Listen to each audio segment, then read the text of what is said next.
దావోస్లో Telangana CM Revanth Reddy పర్యటన కొనసాగుతోంది. ఇటు డక్టైల్ ఐరన్ పైపుల తయారీలో ప్రపంచ వ్యాప్తంగా గుర్తింపు పొందినటువంటి రష్మి గ్రూప్ తెలంగాణ రాష్ట్రంలో స్టీల్ ఉత్పత్తి యూనిట్ను ఏర్పాటు చేసేందుకు ముందుకొచ్చింది. 12,500 కోట్ల పెట్టుబడితో యూనిట్ ఏర్పాటుకు అవగాహన ఒప్పందం కుదుర్చుకుంది తెలంగాణ ప్రభుత్వం. ఈ ప్రాజెక్టు ద్వారా తెలంగాణలో 12,000 మందికి ప్రత్యక్షంగా పరోక్షంగా ఉద్యోగ ఉపాధి అవకాశాలు లభించనున్నాయి.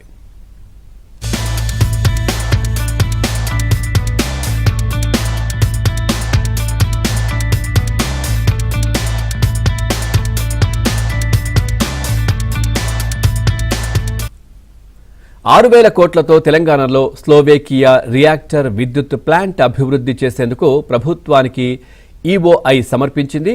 ఇక 1,000 కోట్ల పెట్టుబడికి అమెరికాకు చెందిన సర్గాడ్ సంస్థ లోరియల్ వారి ప్రపంచంలోనే మొట్టమొదటి బ్యూటీ టెక్ జీసీసీ ఏర్పాటుకు R&D సెంటర్ విస్తరణకు బేజ్ కంపెనీ ఒప్పందాలు కుదుర్చుకున్నాయి. ఇక కొన్ని సంస్థలు భారీగా పెట్టుబడులు పెట్టడానికి ముందుకొచ్చాయి.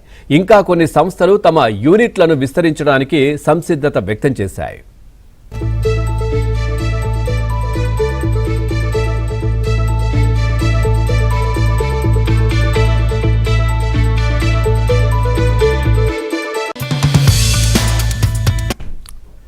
అంతేకాకుండా Tata group chairman N Chandrasekaran దావోస్లో సీఎం రేవంత్ రెడ్డితో భేటీ అయ్యారు. పలు కార్యక్రమాల్లో రాష్ట్ర ప్రభుత్వంతో కలిసి పనిచేసేందుకు ఆసక్తి కనబరిచారు. ఇక స్పోర్ట్స్ స్టేడియాల అభివృద్ధిలో భాగస్వామ్యం అయ్యేందుకు ప్రభుత్వంతో కలిసి పనిచేయడానికి సిద్ధంగా ఉన్నట్లు తెలిపారు. ఇక హైదరాబాద్లో చేపడుతున్న మూసీ నది పునరుజ్జీవ ప్రాజెక్టు పైన ఆయన ఆసక్తి చూపించారు. మేడారం, వేములవాడ, భద్రాచలం వంటి ఆలయ ప్రాంతాల్లో హోటళ్ల ఏర్పాటుకు టాటా గ్రూప్ ఆసక్తి చూపించింది. శ్రీశైలం రహదారి వెంబడి అంతర్జాతీయ స్థాయి రిసార్ట్ల ఏర్పాటుపై సానుకూలంగా స్పందించింది.